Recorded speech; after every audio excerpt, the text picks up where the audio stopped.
आज हम लेके आए हैं क्वेश्चन जो 10 अप्रैल इवनिंग शिफ्ट में आया था। ये क्वेश्चन इलेक्ट्रोस्टैटिक्स पे बेस्ड है और यहाँ पे हमें दिया गया है कि एक मेटेलिक कंडक्टर में अगर अप्लाइड इलेक्ट्रिक फील्ड लगाते हैं, यानी एक इलेक्ट्रिक फील्ड को अप्लाई करते हैं, तो उस कंडक्टर में जो मोशन ऑफ फ्री इलेक्ट्रॉन होगी वो किस तरीके से होगी, यानी उसका पैटर्न क्या होगा। तो कुछ ऑप्शंस हैं, जैसे स्ट्रेट लाइन में मूव करेगा वो सेम डायरेक्शन में as of the field, and another one is uniform velocity से मूव करेगा from lower to higher potential, third one is drift करेगा higher to lower potential, and the last one कि वो curve path पे जाएगा lower potential to higher potential. तो सबसे पहले let us summarize the problem. यहाँ पर हम एक कंडक्टर बनाते हैं और कंडक्टर के अंदर देखते हैं अगर हम वोल्टेज अप्लाई करते हैं, basically application of voltage he electric field को बनाएगा। तो देखिए ये पॉजिटिव टर्मिनल, ये नेगेटिव टर्मिनल, इस वाले टर्मिनल को भी पॉजिटिव बोला जाएगा, तो ये हायर पोटेंशियल कहलाएगा, and that one lower potential. Field generate होती है from positive potential to negative potential, तो फील्ड की डायरेक्शन कुछ ये होने वाली है। अब देखिए इलेक्ट्रॉन जो होंगे, इलेक्ट्रॉन हमेशा positive part of the field की तरफ अट्रैक्ट होते हैं, तो पॉजिटिव सेंस फील्ड का यहाँ पे होता है और नेगेटिव सेंस यहाँ पे होता है। तो देखिए इलेक्ट्रॉन की मूवमेंट ऐसी होगी, तो जो भी ऑप्शन होगा जहाँ पे लोअर टू हायर पोटेंशियल की मोशन को सिग्निफाई कर रखा होगा वो करेक्ट होगा। लेकिन उसके साथ हमें ये भी ध्यान रखना होगा कि इलेक्ट्रॉन फ्री है, लेकिन इलेक्ट्रॉन फ्री सिर्फ मोशन करने के लिए है कि वो जा सकता है, बट जब वो मोशन करेगा तो यहाँ पे सिस्टम में बहुत सारे आयंस होंगे, ठीक है, पॉजिटिव आयन, जिनके साथ ये कोलाइड करेगा और आफ्टर कोलिजन इसकी मोशन एकदम स्ट्रेट, स्मूथ या फिर यूनिफॉर्म नहीं होने वाली है। तो कोई भी ऐसा ऑप्शन जहाँ पे मोशन को रैंडम या फिर क्योटिक या फिर कर्वी, यानी कर्वी लीनियर या फिर कोई कर्व से रिलेट किया जाए, तो वो एक पॉसिबिलिटी हो सकती है। तो देखिए स्ट्रेट लाइन वाला ऑप्शन बिल्कुल गलत हो गया, यूनिफॉर्म वेलोसिटी बिल्कुल गलत हो गया, हायर टू लोअर, देखिए हायर टू लोअर ड्रिफ्ट नहीं कर रहे हैं, ठीक है, तो ये भी गलत हो गया। अगर यहाँ पे लोअर टू हायर होता तो एक बार को हमें कंसिडर करना पड़ सकता था। एंड द लास्ट वन कि कर्व पाथ पर जाएंगे, कर्व का मतलब देखिए यहाँ पे सर्कुलर से नहीं है, मतलब एक non linear path, straight path नहीं होना चाहिए, अगर वो है तो ये काम चल जाएगा। इस कर्व पाथ से lower to higher potential move करेगा। तो आप देखिए लोअर टू हायर पोटेंशियल, तो इलेक्ट्रॉन की जो मोशन है वो क्या है, lower potential to higher potential. Field के सेंस में पॉजिटिव टू नेगेटिव है, लोअर से हायर जा रहा है, साथ ही साथ कर्व भी जा रहा है, तो इसका मतलब option D is the correct option. चलिए अब मूव करते हैं अपने नेक्स्ट क्वेश्चन पर। नेक्स्ट क्वेश्चन भी देखिए 8 अप्रैल को ही इवनिंग शिफ्ट में आया था, ये भी एक स्पेसिफिकली आसान टॉपिक ही है। यहाँ पर आपसे सिर्फ electric potential due two point charge calculate करने के लिए बोला गया है, और आपको वो पॉइंट चार्ज कितना है और किसी पर्टिकुलर डिस्टेंस पे उसकी वोल्टेज 50 है, वो डिस्टेंस आपसे पूछा गया है। तो simple application of potential due two point charge, हम जानते हैं potential due two point charge का फॉर्मूला होता है 1/4πε0, यहाँ पे Q और यहाँ पर R। तो आपसे R पूछा गया है, डेट मीन्स फॉर्मूले को आप कुछ इस तरीके से लिख लीजिए, 4πε0 Q/V, और 1/4πε0 की वैल्यू वैसे गिवन भी है बट एक स्टैंडर्ड वैल्यू है, और Q आपके पास गिवन है 5 × 10⁻⁹। देन अगेन आपके पास वोल्टेज, जिस पॉइंट पे वो आपको डिस्टेंस कैलकुलेट करना है वहाँ की वोल्टेज 50 गिवन है, तो आप काट सकते हैं 5 × 5 5 10 और ये 9 -9 पावर भी कट जाएगा, 9/10, डेट मीन्स यहाँ पे 0.9 मीटर आएगा, डेट सिग्निफाइज 90 सेंटीमीटर। तो आप देखिए 90 सेंटीमीटर नहीं, हाँ 90 सेंटीमीटर, तो यहाँ पर ऑप्शन 90 सेंटीमीटर आ जाएगा, यानी ऑप्शन बी जो गिवन था हमें। तो आपने देखा कि basic application of standard formula भी आ जाता है, और ये कोई अभी नई बात नहीं है, आप हर टॉपिक पे ऐसे क्वेश्चन जरूर देखेंगे। तो फार्मूला मेमोराइजेशन भी बहुत ज़रूरी है, और कम से कम बेसिक वाले तो हुई। अब इसके बाद हमारा देखिए नेक्स्ट क्वेश्चन है, ये भी क्वेश्चन जो है आपका एक सॉलिड जो है uniformly charge insulating solid sphere है। अब देखिए इसके ऊपर जो चार्ज डेंसिटी है वो, यानी जो चार्ज है वो कांस्टेंट है, क्योंकि यूनिफॉर्मली चार्ज है ना, तो चार्ज का एक जो वेरिएशन है वो यूनिफॉर्म है, आप टोटल चार्ज एक फिक्स अमाउंट का मान सकते हैं। इस तरीके के स्पेयर पे जिसका रेडियस R है, आप R डिस्टेंस पे जो उसकी फील्ड वेरी करेगी, यानी आप R जब प्लॉट करेंगे तो यहाँ से निकलते हुए जब आप बाहर जाएंगे तो ये पूरा जो R के साथ फील्ड की वेरिएशन है वो किस तरीके की होगी, इसको देखना है। तो यहाँ पे हमें सबसे पहले ही फील्ड कैलकुलेट करना, अगर आपको डायरेक्ट फॉर्मूला पता है तो ये बहुत ही ईजी है, ठीक है, बट हम आपको इसको फॉर्मूले को डिराइव करने का और सोचने का थोड़ा एक टेक्निक बताते हैं यहाँ पर। देखिए यहाँ पर आपके पास जो चार्ज है कांस्टेंट है, ठीक है, चार्ज कांस्टेंट है, ठीक है, यानी यूनिफॉर्मली चार्ज है ये। तो यूनिफॉर्मली चार्ज का मतलब है कि आपका चार्ज कांस्टेंट है इसके ऊपर टोटल, और जो इसकी जो चार्ज डेंसिटी है, ठीक है, वो भी एक कांस्टेंट है, यानी जो चार्ज डेंसिटी इसके ऊपर होगा। यूनिफॉर्मली चार्ज का मतलब जो चार्ज डेंसिटी, चार्ज पर यूनिट वॉल्यूम जो है वो बदल नहीं रही है, वो हर जगह जितना पोर्शन आप निकालेंगे उसमें बाय वॉल्यूम उतना ही चार्ज निकलेगा। ये इन्फॉर्मेशन और इस तरीके का जो स्टैंडर्ड डेरिवेशन होता है वो कुछ इस तरीके से किया जाता है कि जब भी जो कूलम्स लॉ का फॉर्मूला आप देखते हैं, कूलम्स लॉ, ठीक है, कूलम्स लॉ की जो वैलिडिटी आप ध्यान रखें तो वो 3 पे डायरेक्ट ही होती है। देखो, एक तो पॉइंट चार्ज पे होती है, कहीं पे भी पॉइंट चार्ज आप बेझिझक कूलम्स लॉ अप्लाई कर सकते हैं। दूसरा, अगर कहीं पर स्पेरिकल सिमेट्रिक चार्ज डिस्ट्रीब्यूशन होता है, यानी आपने देखा होगा कई बार बॉल्स दी होती हैं क्वेश्चन में और फॉर्मूला कूलम्स लॉ का आसानी से लगा देते हैं कि 2 बॉल्स हैं उनके ऊपर चार्ज इतना है। वो इसलिए क्योंकि स्पेरिकल सिमेट्रिक का मीनिंग क्या होता है? देखिए, मैं इंग्लिश में अगर देखें तो स्पेयर जैसा हो, बट जरूरी नहीं है कि स्पेयर को ही स्पेरिकल सिमेट्रिक बोलेंगे। ऐसी चीज़ें जो स्पेरिकल तो हैं, साथ ही साथ जो उसका रो है यानी चार्ज डेंसिटी है वो या तो कांस्टेंट हो, जो कि इस हमारे केस में है, या फिर रो जो हो वो आर के ऊपर किसी भी तरीके के फंक्शन, यानी rho is a function of r, यानी charge density is equal to k r square, ऐसे कोई फंक्शन गिवन है तो उस पर भी कूलम्स लॉ डायरेक्टली वैलिड है। अब ऐसा मैं इसलिए कह रहा हूँ क्योंकि अब हम जो ई है इलेक्ट्रिक फील्ड का फॉर्मूला, के क्यू इनक्लोज जो भी उस चार्ज का चार्ज है बाय ये आर स्क्वायर, ये फॉर्मूला अप्लाई कर सकते हैं इलेक्ट्रिक फील्ड में। हम ये वाला फॉर्मूला आसानी से अप्लाई कर सकते हैं।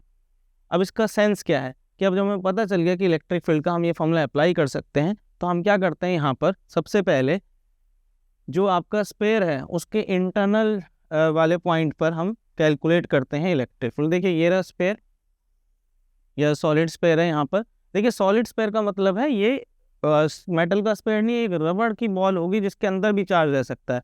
अब मान लीजिए मैं अंदर कहीं पर फील्ड निकाल रहा हूँ, तो मैंने क्या करा, जैसे अंदर मैं निकाल रहा हूँ तो मैंने एक स्पेयर ऑफ इन्फ्लुएंस बनाया है यहाँ पे कि इस रीजन में जितना चार्ज आएगा उतना ही मेरी फील्ड कैलकुलेशन में काम आएगा। कूलम्स लॉ यहाँ पे डायरेक्टली वैलिड है। तो मेरे को ये देखना होगा, यहाँ पर देखिए सॉल्यूशन लिख रहा हूँ कि क्यू चार्ज जो है वो 4/3 पाई आर क्यू वॉल्यूम में है। उल्टा लिखते हैं इसे थोड़ा, 4/3 पाई आर क्यू वॉल्यूम में क्यू चार्ज है। यूनिट वॉल्यूम में कितना चार्ज होगा, Q/4/3 पाई कैपिटल आर क्यूब। और जब हम एक पर्टिकुलर इनसाइड हम किसी पर्टिकुलर पॉइंट पे आर पे निकाल रहे हैं तो उस वक्त पे जो स्पेयर बनेगा उसकी वॉल्यूम होगी 4/3 पाई स्मॉल आर क्यूब। तो इस जगह पे अगर यूनिट वॉल्यूम में इतना है तो 4/3 pi small r cube volume में कितना चार्ज होगा, Q/4/3 पाई आर क्यूब, और इसके साथ मल्टीप्लाई कर देंगे 4/3 पाई स्मॉल आर क्यूब। तो यहाँ से 4/3 पाई कट जाएगा। हमारी जो वॉल्यूम में यानी छोटी वॉल्यूम में चार्ज आ गया वो आ गया Q/ कैपिटल आर क्यूब और यहाँ पर आर क्यूब, ठीक है। तो यहाँ पे हमने ये Q इनक्लोज निकाल दिया, तो Q इनक्लोज्ड इन ये। तो अब हमें देखिए पता चल गया कि इस जब हम इंटरनली किसी भी पर्टिकुलर डिस्टेंस पे होंगे तो जो हमारे पास जो स्पेयर के अंदर जो हम बनाएंगे इन्फ्लुएंस वाला स्पेयर, उसके अंदर कितना चार्ज होगा। तो हम अगर ई इनसाइड निकालें तो हमें पता है फॉर्मूला कूलम्स लॉ वाला लगेगा, Q enclose by 4 pi epsilon not r square. तो क्यू इनक्लोज हमारा आया है Q r Q by 4 pi epsilon not r square. और बेटा वहाँ पे अगर फॉर्मूला देखो तो r cube by capital R cube भी है। तो ज़रा ध्यान से देखें, यहाँ से ये कट जाएगा और एक आर बचेगा। अगर मैं 4 पाई एप्सिलॉन नॉट को अब के लिखने लग जाऊँ तो आप देख रहे हैं के क्यू, यहाँ पे आर और यहाँ पे बेटा आर क्यू, ठीक है। तो यहाँ पे आप देखो डायरेक्टली प्रोपोर्शनल टू आर आ रहा है। सिमिलरली अगर मैं ऐसे ही ये मैंने एक कौन से डिस्टेंस पे करा जहाँ पे हम ई इनसाइड निकाल रहे हैं, ठीक है, यानी कि आर लेस देन आर। अब मैं अगर ई आउटसाइड की बात करूँ, यहाँ पे आर ग्रेटर देन आर है, तो देखिए आउटसाइड में आप इस स्पेयर के बाहर चले गए तो टोटल चार्ज इस स्पेयर के अंदर का क्या रहेगा, जो फिक्स था, क्योंकि चार्ज पूरा स्पेयर चार्ज है, उसके ऊपर एक टोटल अमाउंट का जो चार्ज है वो फिक्स है। तो जब आप यहाँ पे ये वाला फॉर्मूला लगाएंगे तो आप देखिए क्या आ रहा है फॉर्मूला, टोटल चार्ज जो भी क्यू गिवन होगा, क्योंकि इसके ऊपर टोटल चार्ज जो होगा हमने मान लीजिए लेटर से उसकी जो टोटल अमाउंट है वो क्यू है, आप डायरेक्टली फॉर्मूला ऐसे लिख सकते हैं। तो आप देखिए टोटल चार्ज क्यू था, हमें और कुछ भी सॉल्व करने की जरूरत नहीं। यहाँ पर हम देख रहे हैं फील्ड 1/r² की वेरिएशन पे जा रहा है। तो जो भी ऐसा ग्राफ है जहाँ पे 0 से लेके r तक, स्मॉल r तक, यानी जब तक इंटरनल है कैपिटल R, यानी जब तक इंटरनल है इन आपका डायरेक्टली प्रोपोर्शनल रिलेशन हो और बाहर जाके सेम इनवर्स पैरेलल हो जाए, तो वो हमारा एक्सप्रेशन बिल्कुल एक्यूरेट होगा। तो देखिए कहीं पे भी इसमें लीनियर रिलेशन का मतलब है स्ट्रेट लाइन होनी चाहिए। देखिए यहाँ नहीं है स्ट्रेट लाइन, यहाँ नहीं है, यहाँ है, और बाहर जाके ये इनवर्स स्क्वायर भी बन रही है। तो that means option number D ही हमारा करेक्ट ऑप्शन है। ठीक है, तो आपने देखा यहाँ पे मैंने इसका, वैसे जनरली आप इसको मेमोराइज करके रखिए रिजल्ट को, ओके बेसिक था, लेकिन आपको पता होना चाहिए कैसे निकाला। अब देखिए यहाँ पे एक और तरीका है कि यहाँ पे इस क्वेश्चन में क्यू दे रखा था, हम इसको चार्ज डेंसिटी के टर्म में भी निकाल सकते थे। हम जानते हैं rho is equal to charge पर यूनिट वॉल्यूम, तो जहाँ जहाँ पे पर यूनिट वॉल्यूम की अगर हम बात करेंगे यूनिफॉर्म चार्ज है तो 4πr³ हो जाएगा। और मैं यहाँ से क्यू की जगह जहाँ जहाँ मेरे पास क्यू है, अब देखो इस एक्सप्रेशन को मैं यहाँ पे अगर लिखूँगा, यहाँ पे अगर आप वैल्यू डालेंगे क्यू की जगह पे आप डाल देंगे के की जगह पे आप 1/4, मैं इसको थोड़ा सा, अब तो आपने रिलेशन देख ही लिया तो मैं ज़रा इसी को एक पार्ट को सॉल्व करके दिखा देता हूँ। मैं यहाँ पर अब क्या कर रहा हूँ, के की जगह पे दोबारा 1/4π एप्सिलॉन नॉट लिख देता हूँ और क्यू की जगह पर मैं डाल देता हूँ यहाँ पे वैल्यू रो इंटू 4/3πr³। ठीक है, ये हो गया मेरे इसकी वैल्यू डिवाइडेड बाय r³। तो आप देखिए बेटा 4π से यहाँ पे 4π कट जाएगा, r³ से r³ कट जाएगा, और मेरे पास एक r ऊपर और था। ठीक है, तो मेरा ज़रा एक्सप्रेशन देखना क्या आ जाएगा, ये रो 3ε0 r। तो आप देख रहे हैं अभी भी डायरेक्टली प्रोपोर्शनल टू r है, लेकिन ये एक जेनरिक फॉर्म आ गई। ये भी एक पैटर्न होता है जब आप या तो इस एक्सप्रेशन को ऐसे याद रखिए, नहीं तो इस एक्सप्रेशन को ऐसे भी याद रखा जा सकता है, ρ/3ε0 r। अब इसका क्या इंपॉर्टेंस है सर, हम यहाँ कर ही चुके थे, तो वो मैं आपको आगे समझाता हूँ। हो सकता है इस तरह क्वेश्चन, क्योंकि एक स्टैंडर्ड क्वेश्चन है, यहाँ पे आपको चार्ज डेंसिटी या टोटल चार्ज कांस्टेंट था, चार्ज डेंसिटी भी कांस्टेंट थी। तो आपको पेपर में ऐसे भी क्वेश्चन आते हैं जहाँ पे चार्ज डेंसिटी कांस्टेंट नहीं होती, सेम यही क्वेश्चन होगा, बस चार्ज डेंसिटी कांस्टेंट नहीं होगी, तब हम क्या करें। तो देखिए उसके लिए मैंने आगे आपको ये थोड़ा सा एक छोटा टॉपिक इंट्रोड्यूस किया है कि मान लीजिए स्पेयर अब भी वही है सॉलिड, तो सॉलिड नॉन कंडक्टिंग है। ठीक है, नॉन कंडक्टिंग आपको दे रखा है पेयर, तो इसके अंदर आपके पास जो आपको चार्ज निकालना, तो सबसे पहले जब आप चार्ज इनसाइड की कैलकुलेशन करेंगे तो आपका तरीका वही होगा। बस इस बार आप देखिए ध्यान रखिए कि हो सकता है इस बार भी मैं पहले तो इसे रो को कांस्टेंट ही मान के कर रहा हूँ कि इस पूरी बॉडी में रो जो है वो कांस्टेंट है। ठीक है, पूरी बॉडी में जो चार्ज डेंसिटी है वो कांस्टेंट ही है। तो अगर मैं चार्ज इनसाइड करूँ तो देखिए क्यू इनक्लोज्ड जो होगा यहाँ पे वो निकलेगा charge density into volume element. अब आपको इंटरनली मान लीजिए ये जो पहले जो छोटा स्पेयर बनाया था हमने वही स्पेयर है 0 से लेके r तक का, इसमें आप चाहते हो कि चार्ज कितना है वो निकालें। पहले हमने निकाला था कि यूनिट वॉल्यूम में, पूरी वॉल्यूम में इतना चार्ज है, तो यहाँ पे इस तरीके से निकलेगा। आप चार्ज डेंसिटी देखिए, चार्ज डेंसिटी होता है charge upon volume into volume, तो जो भी यूनिट आ रही है वो चार्ज की ही है। अब आपने क्या करना, देखिए ध्यान से नोटिस करिए कि रो तो क्योंकि कांस्टेंट है इस केस में, तो मैं अभी अंदर ही रहने देता हूँ। मेरे को पूरा 0 से लेके r तक का चार्ज निकालना, मैंने ऐसे लिख लिया, रो को मैंने यहाँ पे डायरेक्टली लिखा। अब बात आ रहा है ये dv कैसे निकलेगा, स्मॉल वॉल्यूम एलिमेंट। बेटा ये स्पेयर है, स्पेयर के अंदर ये जो आप देख रहे हैं ये छोटा सा एलिमेंट बनाया गया, यानी छोटा small part of the volume element बनाया। इसे ऐसे समझिए एक बॉल है, स्पेयर है, सॉलिड स्पेयर, उसके अंदर एक छोटी शेल है, तो शेल की अपनी थिकनेस भी होगी। अगर मैं उस शेल की वॉल्यूम आपसे पूछूं तो उस शेल की वॉल्यूम क्या हो जाएगी, 4/4πr², तो उसका सरफेस एरिया हो जाता है। और साथ ही साथ देखिए थोड़ी सी उसकी थिकनेस भी है, तो इस सरफेस एरिया में जब dr की मल्टीप्लाई करेंगे तो ओवरऑल आपको क्या मिल जाएगी, वॉल्यूम। तो देखिए ये dv आपको मिल गया। ठीक है, अब यहाँ पे बस आपने कुछ नहीं करना, रो कांस्टेंट है, स्टिल मैं उसे इधर रख रहा हूँ। अगर चलिए मैं बाहर निकाल लेता हूँ और ये सारी टर्म बाहर आ जाएंगी, 4π और बचेगा 0 से लेके आर स्क्वायर डी आर। तो देखिए नेक्स्ट स्टेप में हो जाएगा रो 4 पाई आर क्यूब बाय 3। ठीक है, अब अगेन कूलम्स लॉ तो वैलिड होता ही है जब स्फेरिकल सिमेट्री होती है। तो अब मैं दोबारा अगर ई इनसाइड निकालूं तो आपको पता है ई इनसाइड का मतलब होता है Q enclosed rho 4 pi r cube by 3 divided by क्या 4 पाई एप्सिलॉन नॉट। अब जरा बच्चों यहाँ पे चेक करो, और नीचे के तो हो गया 4 पाई एप्सिलॉन नॉट और एक आर स्क्वायर। अगर आपको याद नहीं आ रहा तो मैं यहाँ लिख देता हूँ E inside is equal to q enclosed, वो मैंने वहाँ से लिख लिया, और यहाँ पे के यानी 4 pi epsilon not r square. तो देखो 4 पाई एप्सिलॉन नॉट लिख दिया, आर स्क्वायर लिख दिया, ये सारी टर्म क्यू इनक्लोज्ड है। अब जरा ऐसे देखिए सॉल्व करिए, ये ऐसे कट गया, आर स्क्वायर से ये कट गया, तो देखो दोबारा वही फॉर्म नहीं आ गई, E inside is equal to rho by 3 epsilon not r, यानी कि ई इनसाइड जो है वो डायरेक्टली प्रोपोर्शनल है आर के। अब ऐसा इसलिए हुआ है, देखो यहाँ पे भी यही है फॉर्मूला, ये फॉर्मूला भी यही है, ये फॉर्मूला भी यही है। फिर मैंने ये क्यों कराया, ये इसलिए कराया, नोटिस करिए ये स्टेप। बेटा अगर रो कांस्टेंट था तो वो बाहर आ गया, मान लीजिए किसी क्वेश्चन में रो को उन्होंने बोल रखा है अल्फा आर, तो भी सेम मैथमेटिक्स एप्लीकेबल होगा। और ऐसे क्वेश्चन जेईई मेंस में बहुत बार आए हुए हैं, मैं अभी इस सीरीज में ऐसे क्वेश्चन बहुत बार कराऊंगा। ये एक स्टैंडर्ड पैटर्न है, आपको कुछ भी नहीं करना, यहाँ पर रो की जगह पर जैसे ही आप अल्फा आर रखेंगे अल्फा बाहर आएगा, लेकिन वो आर स्क्वायर के साथ मल्टीप्लाई होकर आर, यहाँ पे आपका integration r cube d r का होगा।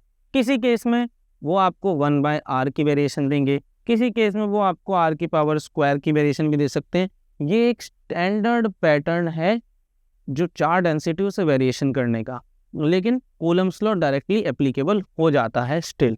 तो आपने देखा यहाँ पे अगर चार डेंसिटी वेरिएबल होती तो हम इस तरीके से अप्लाई कर सकते थे। अगेन आउटसाइड के लिए हमें कोई भी दिक्कत नहीं है, अगर हम ई आउटसाइड करेंगे तो अगेन आउटसाइड जब हम जाएंगे तो हमें ओवरऑल ये स्पेयर के अंदर सिर्फ इतना ही चार्ज दिखेगा जो टोटल इसकी चार डेंसिटी है रो। तो जब मैं क्यू इनक्लोज यहाँ पे लिखूंगा, जैसे मैं यहाँ लिखता हूँ Q enclosed by 4 pi epsilon not r square, तो क्यू इनक्लोज में आ जाएगा रो इनटू टोटल वॉल्यूम जो होगी, क्योंकि ये पूरी वॉल्यूम के अंदर जो चार्ज है तो वो क्या हो गया 4 pi 3 pi capital R cube, और नीचे जैसे ही मैं ये करता हूँ 4 pi epsilon not r square. तो ज़रा नोटिस करिएगा कुछ चीज़ें कि यह आ गया rho 3 epsilon not r cube और नीचे आर स्क्वायर, तो ये 1 बाय आर स्क्वायर की वेरिएशन ही है अब भी। तो आपने देखा inside directly proportional to r और आउटसाइड 1 बाय आर स्क्वायर। और ये कोई नई बात नहीं है, जब भी स्फेरिकल सिमेट्री होगी यानी कि रो कांस्टेंट होगा तो आप हमेशा ये डिसाइड कर सकते हैं, नहीं आपको सॉल्व करने की भी ज़रूरत नहीं है। आप जानते हैं whenever rho is equal to constant, ठीक है, तो जो ई इनसाइड होगी, ठीक है, वो डायरेक्टली प्रोपोर्शनल होगी आर के, और ई आउटसाइड जो होगी, मैं यहाँ लिखता हूँ ई आउटसाइड जो होगी वो डायरेक्टली प्रोपोर्शनल होगी 1 बाय आर स्क्वायर के। अब मैं और इसमें एडिशन करता हूँ कि अगर रो जो होगी प्रोपोर्शनल होगी आर की पावर एन के, ध्यान से सुनना, तो ई इनसाइड हमेशा हो जाएगी डायरेक्टली प्रोपोर्शनल टू आर की पावर एन प्लस 1 के, लेकिन ई आउटसाइड हमेशा directly proportional to 1 by r square होगी। कहने का मतलब है किसी क्वेश्चन में अगर आता है rho is equal to are, तो आपकी एन की पावर 1 हो गई तो इनसाइड आर स्क्वायर वेरिएशन से जाएगी। कहीं पे आता है rho is directly proportional to r square किसी कांस्टेंट के साथ, तो यहाँ पे इनसाइड आर की पावर 2 + 1 3 हो जाएगी, यानी क्यूबिक वेरिएशन होगी डायरेक्टली प्रोपोर्शनल के साथ साथ, लेकिन आउटसाइड हमेशा 1 बाय आर स्क्वायर ही फॉलो करेगी। तो ये एक इम्पॉर्टेंट लॉजिक है, अगर आप ध्यान से देखिए, अगर आप इसको ही मेमोराइज कर देते हैं तो मोस्टली स्टैंडर्ड क्वेश्चन में वेदर इंटीग्रेशन भी करने होंगे आप आसानी से सॉल्व कर सकते हैं। होपफुली आपको ये पार्ट समझ में आया होगा। मिलते हैं अपने नेक्स्ट वीडियो में।